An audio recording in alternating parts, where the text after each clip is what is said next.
Israel ने जो air strike Qatar पर की, उसने उस समीकरण को बदल दिया या बिगाड़ दिया, ये कहा जा सकता है। जो 7 अक्टूबर 2023 को पहला हमला जो हमास ने इजराइल पर किया था और उसके बदले में अमेरिका की मदद से इजराइल लगातार हमले गजा में कर रहा है और किस तरीके से मासूम नागरिकों को निशाना बना रहा है, वो समीकरण बदल गया है।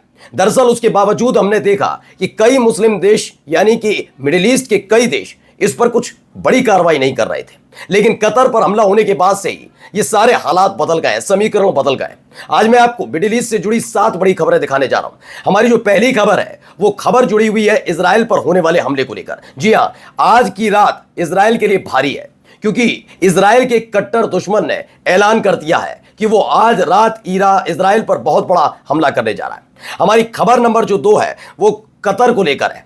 कतर ने पहले अमेरिका से कहा कि चूंकि आपका मिलिट्री बेस हमारे यहां है, तो सवाल यह उठता है कि जब इजराइल ने हम पर हमला किया तो आपका मिलिट्री बेस कर क्या रहा था, आपने हमारी रक्षा क्यों नहीं की? ऐसे में आपकी अब जिम्मेदारी बनती है कि आप हमारे साथ आकर इजराइल पर अटैक कीजिए। अमेरिका फंसा हुआ है, इसलिए उसने इनकार किया, जिस पर कतर भड़क गया है और उसने अमेरिका से कह दिया कि आप हमारा साथ दो मत दो, लेकिन इस पूरे मसले से अब आपको दूर रहना होगा, क्योंकि इजराइल पर तो हमला होकर रहेगा। क्या इजराइल के कट्टर दुश्मन के साथ मिलकर कतर आज रात को ही बड़ा हमला करने जा रहा है? यह खबर भी आपको दिखाएंगे। जो हमारी खबर नंबर 3 है वो है ट्रंप को लेकर। दरअसल कतर पर हमला होने के फौरन बाद डोनाल्ड ट्रंप और नेतन्याहू के बीच बातचीत की खबर है। यह बातचीत नहीं थी बल्कि लताड़ लगाई गई है। ट्रंप इससे पहले भी सीरिया पर जो इजराइल ने हमला किया था उसके बाद नाराज हुए थे और खबर आई थी कि व्हाइट हाउस ने नेतन्याहू को पागल आदमी करार दिया है, सनकी करार दिया है, और अब ट्रंप ने नेतन्याहू को लताड़ लगाते हुए उनकी कुर्सी छीनने तक की धमकी दे डाली है। जी हां, खबर नंबर 4 जो हम आपको दिखाएंगे वो दिखाएंगे कतर ने रूस और चीन के साथ अपने संबंधों को और बढ़ा लिया। लगातार बैठकों का दौर चल रहा है और खबर है कि चीन से घातक हथियार कतर खरीदने जा रहा है। ऐसे वक्त में जब चीन और अमेरिका आमने सामने हैं, लेकिन उसके बावजूद कतर के अंदर मिलिट्री बेस है अमेरिका का, और अगर कतर के पास चीन के हथियार होंगे यानी चीन की पहुंच कतर तक होगी। ये कितना घातक अमेरिका के लिए होने जा रहा है, ये भी आपको खबर दिखाऊंगा। खबर नंबर 5 जो हमारी है वो तुर्की और इजिप्ट को लेकर है। दरअसल इजराइल की तरफ से धमकी हमास को लेकर दी जा रही थी कि जैसा हश्र कतर में हुआ, हमास के प्रतिनिधिमंडल वहां पर मौजूद थे, इसलिए वैसा ही आपके साथ भी होगा। तो इस पर जवाब दिया है तुर्की ने भी और जवाब दिया है इजिप्ट ने भी। और खबर नंबर 6, इजराइल पर एक बड़ा हमला हुआ है, यह भी आपको दिखाऊंगा कैसे नेतन्याहू सरकार पूरी तरह से हिल गई। और खबर नंबर 7 जो आपको दिखाने जा रहा हूं वो खबर नंबर 7 है जुड़ी हुई गजा पर खुन्नस कैसे निकाल रहे हैं नेतन्याहू। नमस्कार, मैं हूं प्रज्वल गौतम और आप देख रहे हैं उल्टा चश्मा। तो सबसे पहले शुरुआत कर रहे हैं बड़ी खबर के साथ। आज रात एक बड़ा हमला होने जा रहा है। डेली ईरान न्यूज ने कहा, उसके मुताबिक जो इजराइल की मीडिया है इस खबर को चला और दिखा रही है, बता रही है कि ईरान ने पूरी तैयारी कर ली है और एक बड़े हमले की तैयारी है। याद करिएगा, जून के महीने में एक के बाद एक मिसाइल 12 दिनों तक इजराइल को दहलाती रही थी। चाहे आप यरूशलेम की बात करिए, तेल अवीव की बात करिए, हाइफा की बात करिए, बरशेबा की बात करिए, ये तमाम शहर तबाह कर दिए थे। कुछ ऐसे ही हालात फिर से बनने जा रहे हैं क्या? क्योंकि इसमें लिखा है साफ साफ कि इजराइल पर एक बड़ा हमला ईरान करने जा रहा है। पूरी तैयारी हो चुकी है और यह हमले को बस अंजाम देना है।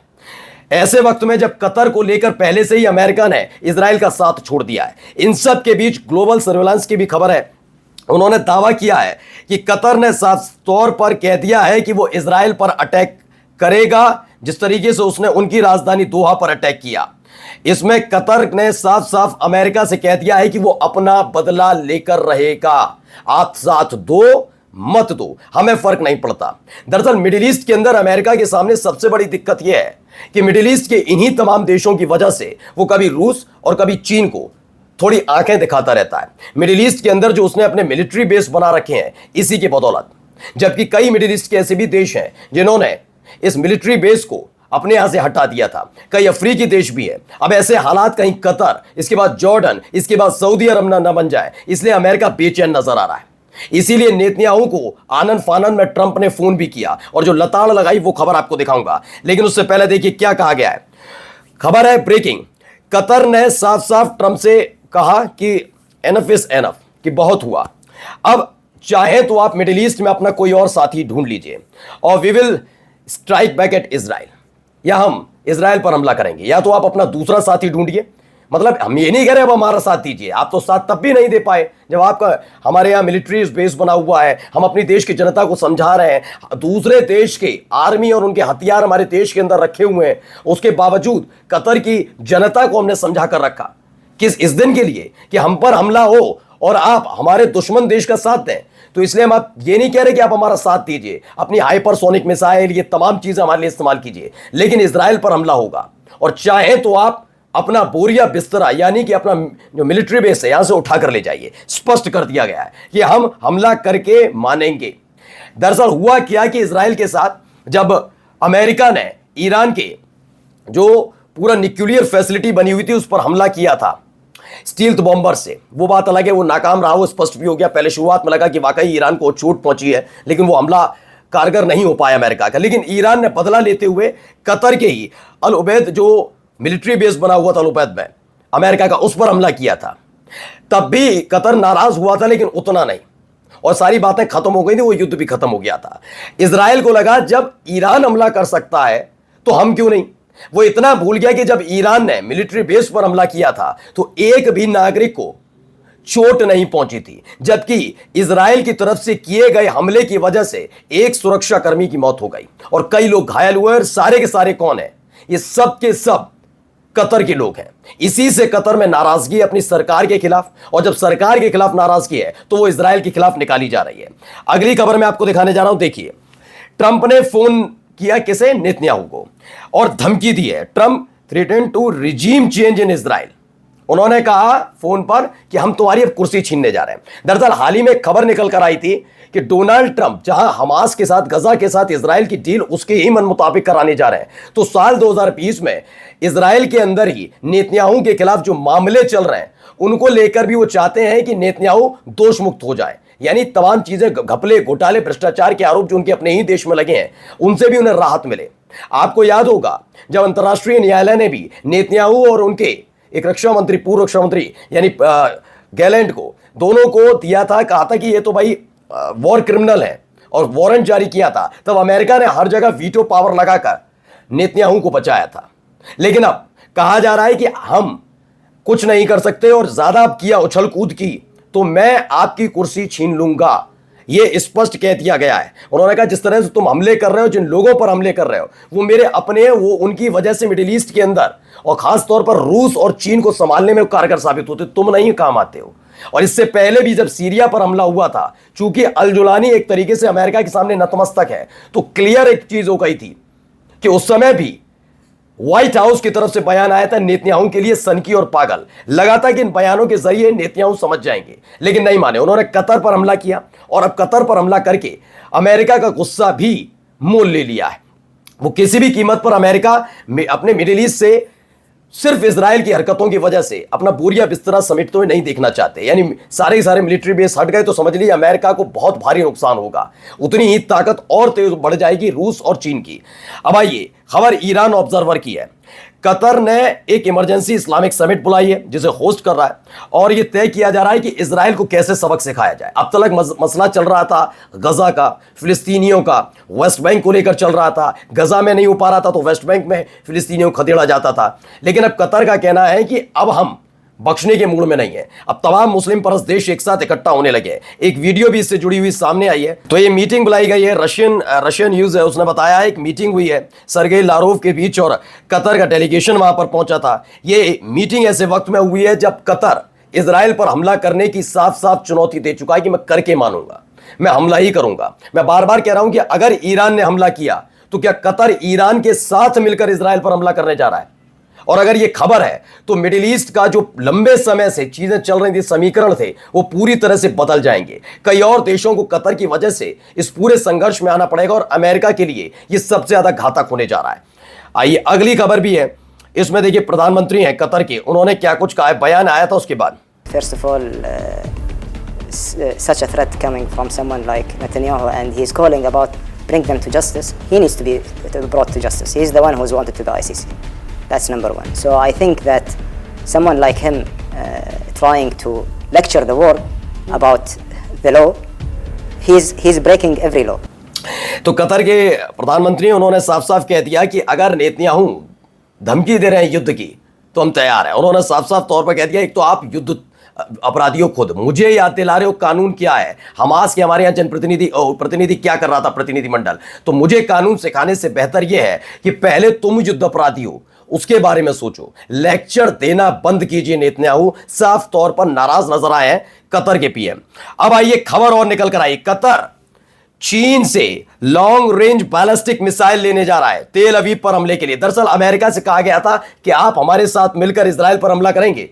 अमेरिका सकपका गया कि हालत खराब हो जाएगी ये तो, क्योंकि पैसा लगा रखा ना यूक्रेन में, जैसा पैसा इन्वेस्ट किया है।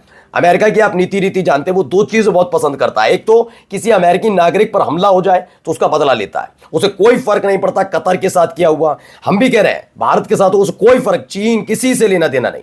एक तो अमेरिकी नागरिक पर हमला नहीं होना चाहिए, और दूसरी सबसे बड़ी बात है उसके हथियार डील के बीच में कोई नहीं आना चाहिए। इससे बहुत पैसा आता है उसके पास, इसीलिए सबसे ज्यादा आप देखेंगे युद्ध में लगा हुआ है अलग अलग जगह सिर्फ अमेरिका।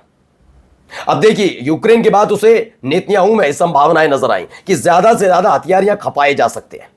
अब इतना पैसा खपाने के बाद अगर कतर के साथ मिलकर अमेरिका इजराइल पर हमला करेगा तो क्या इजराइल उसकी भरपाई कर पाएगा? जो हथियार उसने ले रखे हैं वो तो अमेरिका का दुश्मन हो जाएगा।